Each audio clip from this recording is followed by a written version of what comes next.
नमस्कार बंधुरा सोनियास क्लासरूम चैनेले तुम्हादेर सकलके स्वागत। आज आमी पढ़ाबो शिशुदेर विवेकानंद। एखाने विवेकानंदेर जीवनेर विभिन्न घटना गल्पेर आकारे तुले धरा हयेछे। प्रथमे आछे प्रार्थना।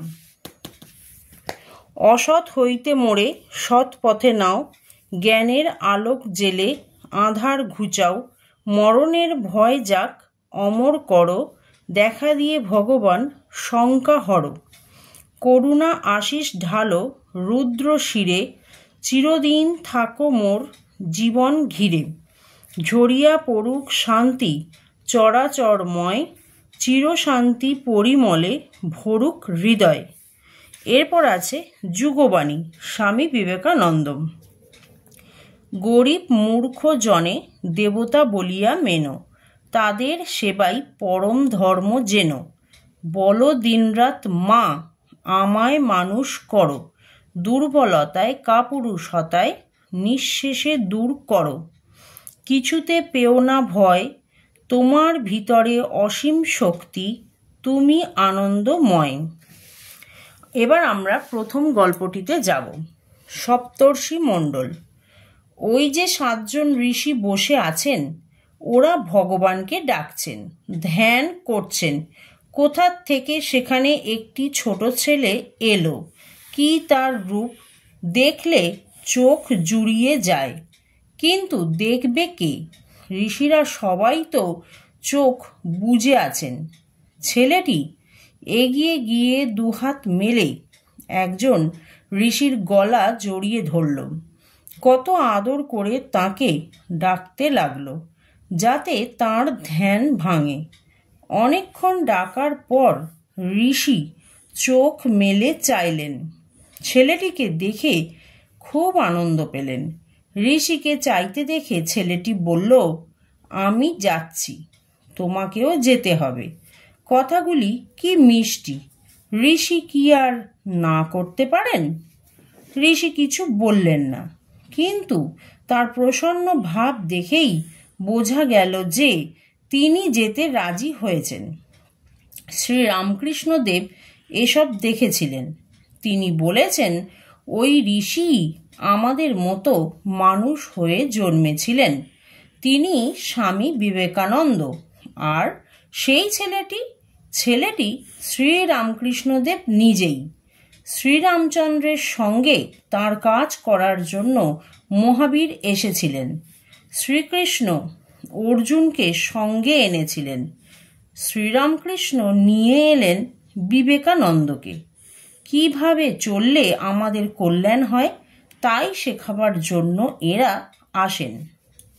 সপ্তর্ষি মণ্ডল মাঝে ঋষিদের শনে স্বামীজি করেন ধ্যান বসি যোগাসনে।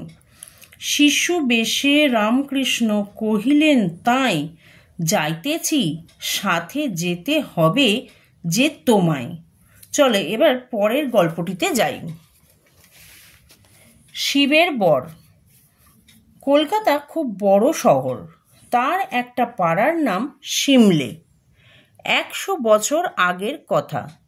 সেই পাড়ায় একটা বাড়িতে ভুবনেশ্বরী শিব পুজো করছেন।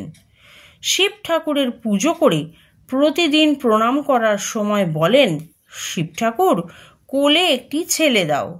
তার কয়েকটি মেয়ে হয়েছে, কিন্তু একটি ছেলে না হলে কি চলে? তাই ছেলের জন্য প্রতিদিন শিব পুজো করেন। আবার কাশীতে বীরেশ্বর শিবের কাছে প্রত্যহ পুজো দেওয়ার জন্য একজন বৃদ্ধা আত্মীয়াকেও বলে রেখেছেন।